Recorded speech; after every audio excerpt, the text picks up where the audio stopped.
I think the biggest thing that I've seen, and I saw it at Hexagon, and it's one of the things that we've really worked on, are the silos, and just basically sales and marketing just not talking at all. So there's just no relationship. And my experience that order taker thing is real. Like, sales looks at you as a means to an end and not as a true partner who can bring you valuable data and valuable insights. And okay, your mentality is let's do a webinar when, hey, over here, there's so many other possibilities of things that we can do. Let's look at the bigger picture of things. And so that's been an issue. As somebody who loves data, I love Demandbase from day one. I love being able to say that account went to that website and then serve that up on a silver platter to my sellers. But it was just such a game changer for us to be able to get those account insights, to really to just have one place where we can get all the data, and really see what's going on in our business, be able to see how we are impacting opportunities, how we're impacting revenue, who's really in pipeline, what are the accounts doing. It provided so much information that impacted the marketers. And then bigger side, and I saw some broken relationships with sales and marketing. It really forged that bridge between the two departments to be able to talk. Hey everyone, this episode with Brynna Self is going to cover several amazing things. The biggest is the transition to account-based. Hexagon has done a phenomenal job of ramping up account-based in multiple business units. That story about how they've gone from one group using Demandbase to another and how that has impacted their account-based strategy hits on sales and marketing alignment and getting a ton of buy-in there, and also starting small, how to start with pilots, and they increase their closed-won opportunities by 80%.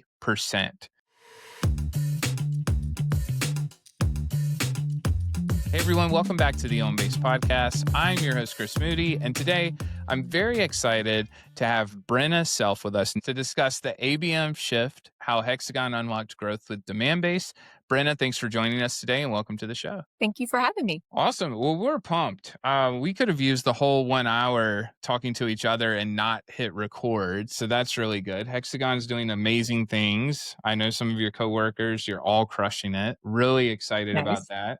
Thank And you. our starting point is usually about your journey. So tell us a little bit about what led you to what you're doing today. Yeah. So, I originally wanted to be a journalist, wanted to be a writer, and then realized I was much more attracted to promoting the paper rather than actually writing for the paper. And the salary thing was a little kind of, you don't quite make as much money as I thought you would being a writer. So post college, worked at agencies, kind of did the agency world for a while, but really quickly I gravitated to digital marketing for B2B clients. I just found it so interesting being able to market kind of the business to business side of things, made websites and email campaigns. I mean, this was 20 years ago, so it was a long time ago. But loved working on the agency side, and then had an opportunity to move to the client side, and really was able to own just the full kind of long-term strategy. And I just never looked back. That to me, it's like, sorry, agency life. I realized I didn't love it as much as I love really being on the client side.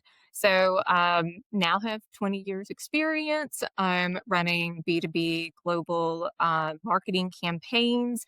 I have built, I think, a nice track record of driving revenue growth, customer engagement, really centered around making data-driven decisions. Huge data geek. I totally geek out on all things marketing analytics. I used to say I feel like I am like an explorer sifting through all the data and finding like that one little nugget that sales is going to say, yes, that was it. And, it's like the silver bullet, and we have the perfect client now. And, I just love the data. So I also found that I kept getting put into positions where there was just something going on. So they wanted to enter a new market, or I am kind of do a whole digital transformation, or I am maybe shift industries. So I really have become a strategic builder and more of that like change agent. And that's what brought me to Hexagon. So I work for the Safety Infrastructure and Geospatial Division of Hexagon, and they brought me on really just to bring marketing analytics, so bring data to the marketing department. They just weren't quite structured on KPIs. No one was really looking at like marketing attribution. People were sending emails, never really even like looking to see how they performed or who engaged or where their hard bounces. So I quickly kind of got to work and working with the regions and the global marketing to just to shift that whole mindset to be more data driven. And we really did that. Like it took a little time, but I can very safely say that everybody who works for the SIG marketing side, like they think about the data.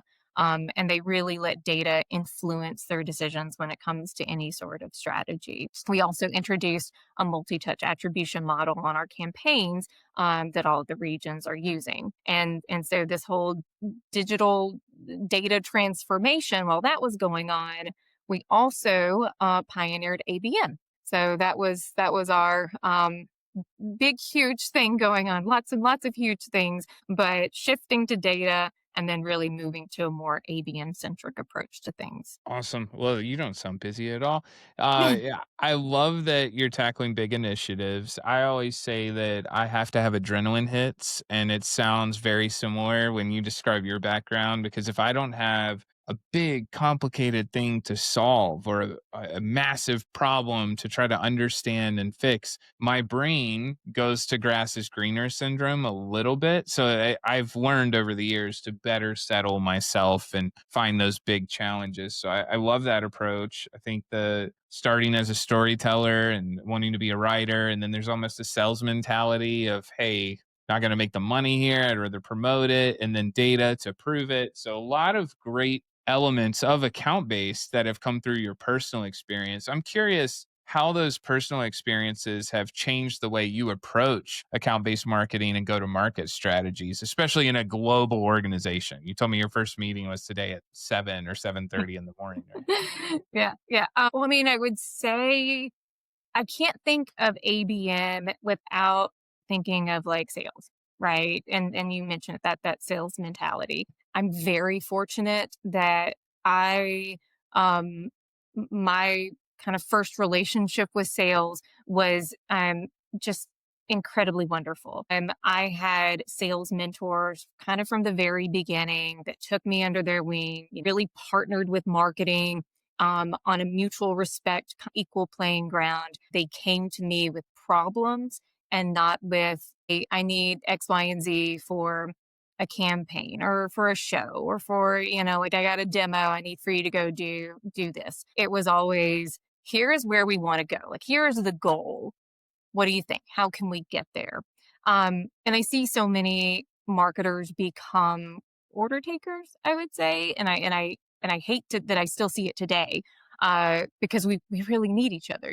From a sales and marketing standpoint, we need each other to grow the business. So I think I have a much skewed experience because mine was built on this wonderful mutual kind of trust, and not everybody else has that. But it also has helped me identify then when, okay, like that relationship's not the right one, or that's a good relationship that I see with sales and marketing, especially on the global side. So being able to be on the global team, you're just able to see so many different ways to go about marketing and relationships within the two. And then when you throw in ABM and looking at the account side of things, every region is so different and then also so similar. So I have found that putting together a framework, from an ABM standpoint, getting together the framework and then working with the regions on it, has been the most successful, just because then they can't adapt it to local customs or different languages or whatever's needed in that region. So ABM wise, like we all kind of go about it in the same way. Um, there's just tweaks here and there when it comes to the accounts and the relationship with sales. Yeah, totally. Let's the relationship with sales. That makes me think about the from to. And I love that you talked about starting sales is great. They pulled you in. Inevitably, there were some pain points that probably happened between marketing and sales that you've worked to improve. What were some of the bigger pain points that you saw in that alignment? Or we won't even call it misalignment, just from going to being aligned to even more aligned. What were some of the pain points that you observed? Yeah, my experience that order taker thing is real. Sales looks at you as a means to an end and not as a true partner who can bring you valuable data and valuable insights. And okay, your mentality is let's do a webinar when hey, over here there's so many other possibilities of things that we can do. Let's look at the bigger picture of things. Um, and so that's been an issue. I think the biggest thing that I've seen, and I saw it at Hexagon, and it's one of the things that we've really worked on, are the silos, and just basically sales and marketing just not talking at all. So there's just no relationship. We are a little bit different in that we do sellers and marketers. We don't really have any middleman between the two. So if you want to know account prioritization or what are they hearing in the industry or what are the from an enterprise standpoint, which is our main business, who are the big fish? Like what are they going after? You can't just run a report in Salesforce. You've got to go talk to sales. You've got to have that relationship to be able um, to know kind of what's going on. Um, I've also found some of the pitfalls and mentioned of Salesforce. I am having regional marketers just let me just run a report and see what opportunities. All right, there's my account list. I'll go run ads to them. Done. Like, well, that opportunity was put in 5 years ago and doesn't really exist. Or um, that opportunity is not even in Salesforce because I'm going to put it in tomorrow and close it the next day. So you just can't quite trust the data. And I'm sure that is not a hot take of oh, our Salesforce data is bad. That's I think everybody can feel that if you're in marketing ops or anything, rev ops. It's oh Salesforce and oh data. But the silos have got to come down. I mean, if you're going to do any sort of successful ABM or anything from a go to market strategy, you got to work together. We need each other, symbiotic, right? So the silos to me has been the biggest issue. Um, and then, if you can get them talking, okay, they treat you like an order taker, at least they're talking to you. Like we can work on that. That can be the start. Yeah, I totally agree with that. I mean, to your point, not a hot take to say we should talk more, but I Right. saw it across hundreds of accounts as an analyst too. That's always my first step. Actually, have productive meetings together, talk about the right things. I'm curious, as a great demand based customer, literally, one of kind of let's call it steering committee, right? You're in a Yeah. lot of cool Yep. circles using Yes. demand base. Yeah. Transitioning to demand base, how did that serve as a catalyst to reframe your go to market strategy around account based? Yeah. So we use Terminus um, really to run ads. Like we were running ads to accounts, like targeting accounts, and that's all it was. That is not ABM. It's a tactic. So we weren't doing true ABM. And we knew it. We knew it. We knew that Terminus was kind of a dip our toe in to things and we quickly outgrew it.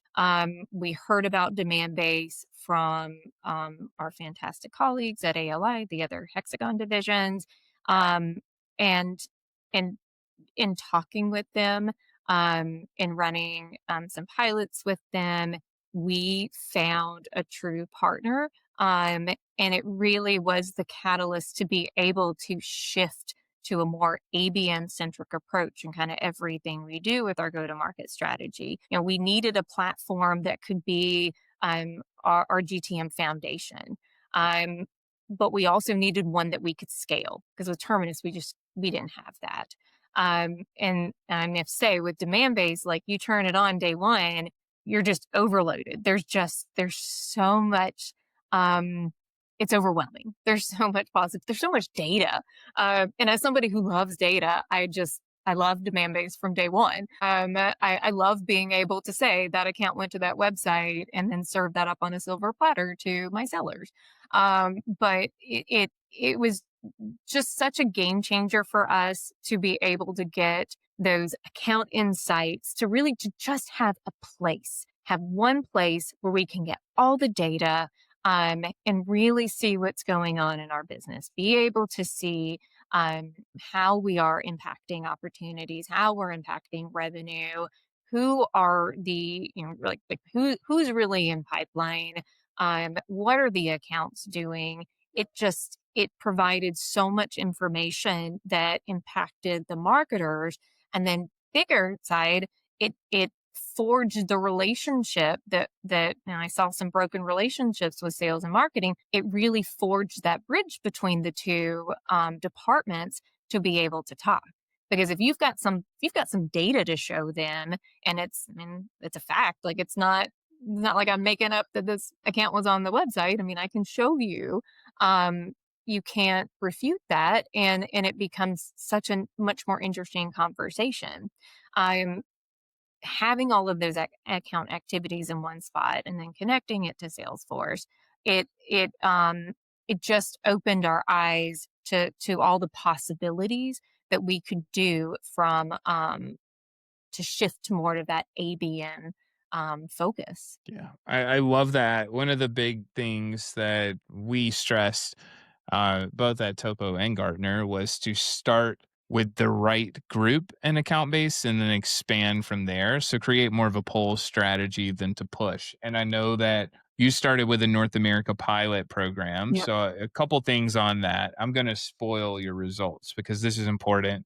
I'd love to understand why starting with a pilot versus starting global was such an important step. And then the factors that you think contributed most to the success. And here's the part on success for everyone: 53% increase in website visits and an 80% rise in closed won opportunities. Yes, 80% rise. So tell us more about why the pilot was the right move and what the biggest factors of success were. Yes, that what I said about demand base, where it's like so overwhelming, um, to try to go global, like boiling the ocean. We knew just, like there were silos in the sales and marketing world, and you can't fix them all in one foul swoop. So we knew we needed to start small. We knew we needed to start in a pilot project. And we chose North America really for a few different reasons. I think the first, get this out of the way, the sales team and the marketing team in North America are fantastic. They're both just incredible people, um, so smart, so intelligent. There were some, I think some communication issues, but two very productive and wonderful teams. So we saw a lot of opportunity there.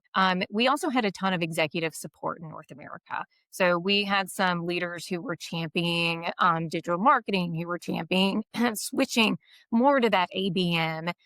So to have that support, trickles down. We knew that that was going to help. There was also, so I mentioned that fantastic marketing leader. Her name is Maureen Mack. She is another reason why we chose North America, because during COVID, when their biggest lead generator, which are trade shows, was, not available, she shifted more to like webinars and email marketing and quickly realized, oh my goodness, our database is trash. So she made a mission of cleaning up the data. So we knew that, okay, in North America, great salespeople, great marketing people, got executive support, have good data. Surprisingly enough, I mean, I think that a clean database is just wonderful. Um, English, I mean, North America, we don't have to quite worry about all the different languages. Also, not as much legal requirements from a GDPR perspective, so that was nice. Um, we knew that was just kind of setting us up for success. So that's the area we first looked into. Um, when we onboarded Demandbase, I was working on syncing Salesforce, adding the intent data, creating the buyer journey, making sure accounts matched, really looking at the data that was starting to flow in. That was really the kind of cemented it all, was because I could quickly see some immediate wins when it came to, all right, we closed this opportunity last year, and hey, I can now see in the data that account really surged during certain sales points. So I could take this example and go show it to sales. So I kind of had I had a way to get my foot in the door. Um, while I was, kind of getting everything set up on a demand-based standpoint, I had Maureen starting all those conversations. So at the time, like Maureen was still fairly new, so it was a perfect time for her to really start bridging that gap. So I was feeding her data. She was going to sales, starting those conversations about getting a better sense of what is our ICP, what are the right buying groups within those priority accounts, and really getting all of that information that we need to power then demand base and power kind of our whole ABM strategy. So all of that kind of happening at the same time really set the stage for us kind of jumping into ABM. Um, we started small. The intel she was getting, we were running just kind of like some one-to-one ads, some one-to-many. We were being very nimble, kind of like shifting accordingly, just because this is all still fairly new for us in looking at all of this data coming in. Um, I also had another fantastic marketer, Mallory Hildebrandt, who is like our ad whisperer. She is fantastic in data and demand based ads. Works with Debbie in demand based. Shout out to Debbie. But she was getting so good at knowing kind of when to change creative and making sure that, are we laying on the right job titles? And there was just a lot of trial and error that we could not have done in a global sense. Because the other thing going on, I mean, I think that I've got to mention, um, demand base and ABM was like 15% of our job. So Mallory was looking at all global campaigns and all global events. Maureen was running the entire North America marketing. I had websites and SEO and MarTech and marketing automation and all lead gen. So we were all wearing so many different hats. We knew ABM was where we needed to shift to. It just we had to make it a priority, right? Like we had to somehow find the time for it. So that's kind of another reason why we had to start small, because there's no way we were going to be able to, start running all these ABM campaigns in Australia, Germany, Brazil, with all the different languages and all the different cultural differences. Started small in North America, and it really it really did well. It really did well. Yeah, understatement of the year. Come on, Brandon. You got to own that. Market your marketing there. 80% increase is insane and close on opportunities. So love that.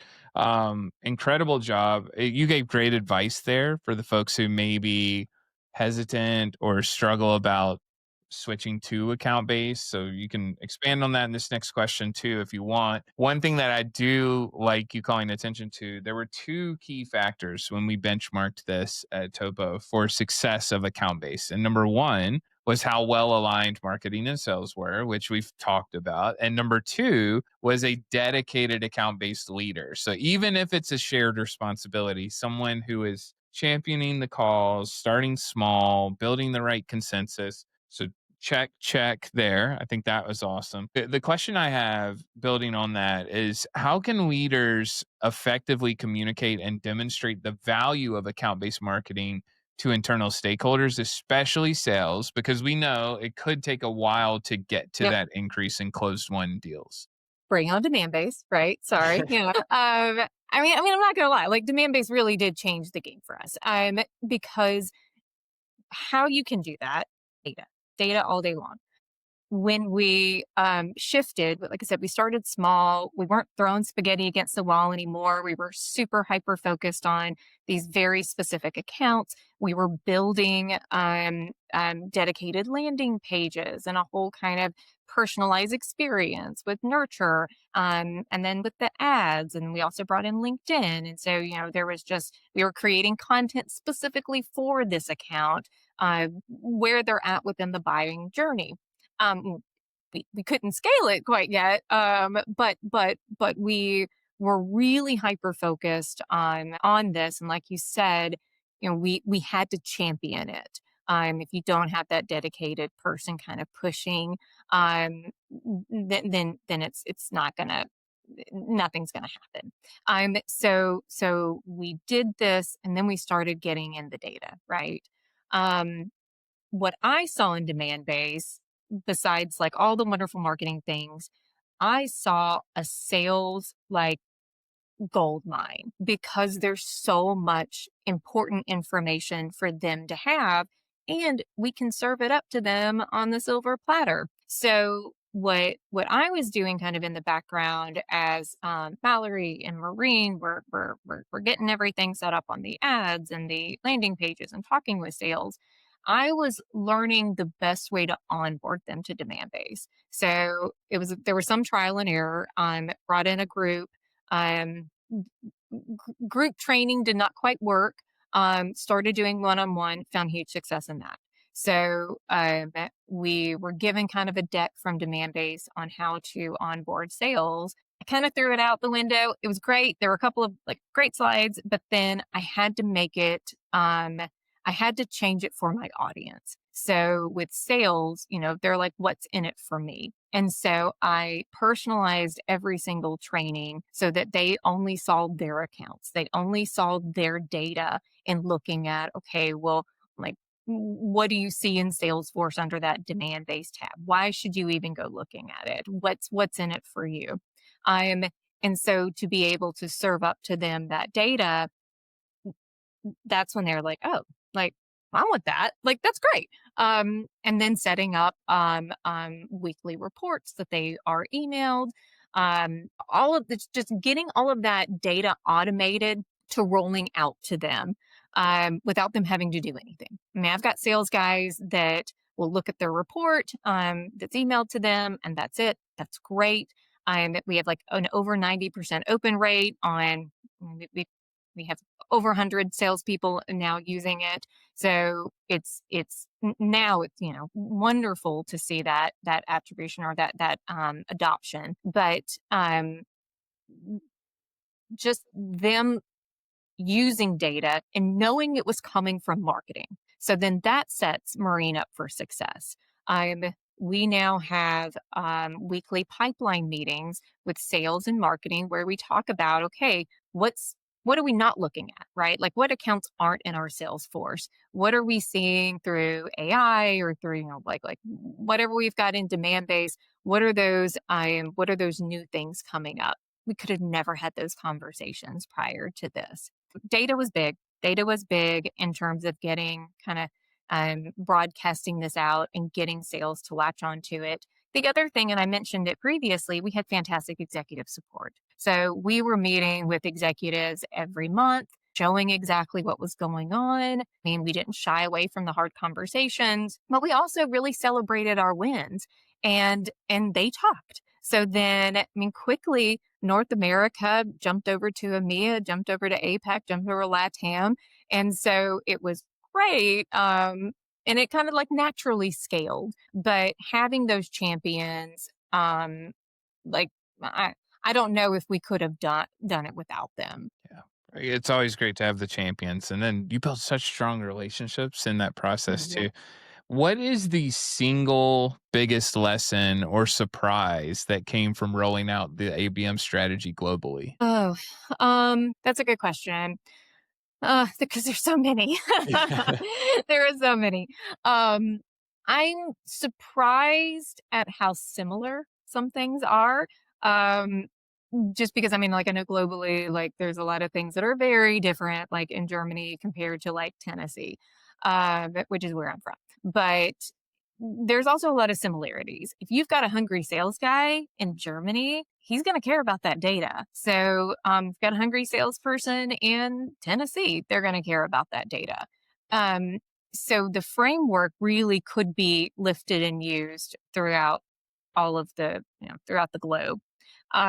So it was definitely nice to see that things translated. We didn't have to completely rebuild a program. We could take a lot of pieces, a lot of the successes from North America, and leverage it. But then also, there were a lot of things different. Sales is structured differently. Um, I will say that because of that different structure, it can be very challenging on the marketers. And so I really had to listen to what those field marketers were telling me. So and because if they don't adopt to it, so like even if I have a hungry sales guy in Germany, if the marketers really aren't talking with him or aren't building campaigns with him, then we're not going to have that cohesiveness. Then we're not going to see the 80%, right? Because he'll have no marketing backing. So I found that I had some champions in sales, and I had to really work on the marketing side of things. But then once everybody kind of got on the same page, wonderfulness. Like we're seeing huge increases in account engagement, which is then help building pipeline. And then we're starting to see those opportunities close, which, yay for marketing attribution. So, yeah. Awesome. Well, we have a few quick hitters. You've covered a ton today. I feel like you've given us an outline for how to start with a pilot and how to build alignment and how you've done this internally and transitioning to demand based. Lots of great things where I'm seeing green checks across the board in my head if I'm thinking of the agenda for us to hit today.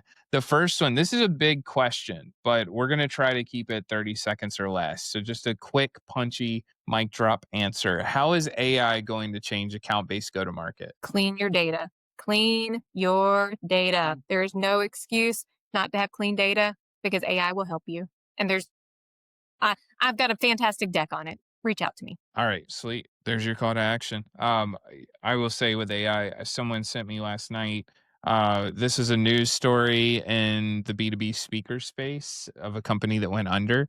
And they sent this awesome podcast, and it was 18 minutes, and I listened to it. And then they told me that it was Google Notebook LLM that did the whole podcast. They just sent the Oh, article, and yeah. I mean, it That's was one of the we crazy. were all talking amongst ourselves. It was my fantasy football group of speakers, and I'm just going, "Oh my goodness, how do That's I start scary. to do That's that?" It was cool though. crazy. I'll send it to That's you. cool. That's cool. That's Yeah, cool. so message me if you want to get that Yep. one. There you go. Okay, so another one. Single thing, try to go really quick. What is the biggest challenge in B2B sales today? Talk with your marketing people. Align with marketing. They're not. Don't don't just shout orders at them. Love it. Partner with Love it. them. All right, what are your favorite tools and technology that you're using today? Demandbase. Uh, Checks in the mail. I will say what's been fantastic and what's new is more technology that is on like our industry and sales. So we're branching out more on technology that's technically MarTech, but it's specifically helping sales. So like Consensus is fantastic, and then we've got this new one that is providing us a ton of insight that we're connecting with Demandbase, and sales is loving it. I don't want to mention its name, but it's been great. Just look and see what kind of technology you've got specifically for your industry because there's a lot of hot stuff popping up. Outstanding. What about good reads? We're really generous with reads too. This could be book, blog, newsletter, podcast, video, any content format. But what are some of your favorites? Yeah, Neil Patel. I'm like super high on Neil Patel right now. Love everything that I mean, he sends me like 5,000 emails a week, but I still like I'll read them all. I love him. He's just had such a great viewpoint on AI and SEO. I also have been really big on like a marketing ops, rev ops kind of world. So like Sarah McNamara and Daryl Alfonso. fantastic newsletters. I feel like I keep every single one of them to go back and look at. So, and really it was like LinkedIn recommended. So I'm finding all these like fantastic voices through LinkedIn, which is really great. Who are the folks who inspire you in B2B? Exact same? Well, yes, love all of them, but I will be remiss if I don't talk about my own colleagues. Mallory Hildebrandt and Maureen Mack, they were my shining stars. They've got such a fantastic viewpoint on ABM, and really could like we couldn't have had this success without them. So I recommend them. Awesome. Well, you have teased this deck that everyone should reach out to you for. So, the most important question of all, how can everyone get in touch with you after this episode? Find me on LinkedIn. All right. Well, it was awesome, Brynna. Thanks so much for joining us today. Thank you. Take care.